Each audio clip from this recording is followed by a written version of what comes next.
Welcome back to another technical deep dive here in the debug zone. Today we're tackling a big question and breaking it down with insights from other users. Hopefully this clears up some misconceptions and helps you get the answer you need. So buckle up, stay a little curious, and let's jump right in.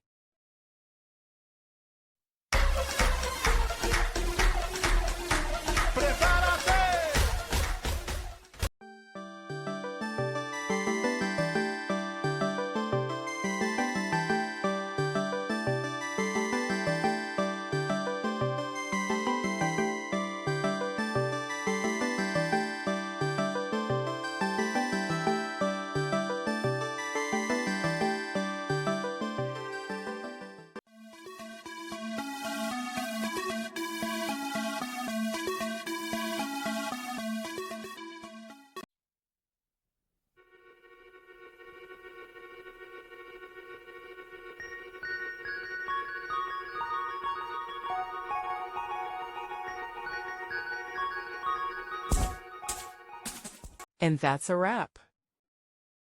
I hope you found the answer you were looking for. If you did, take a second to hit that subscribe button. It really helps out.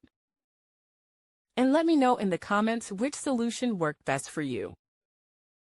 See you next time in the debug zone.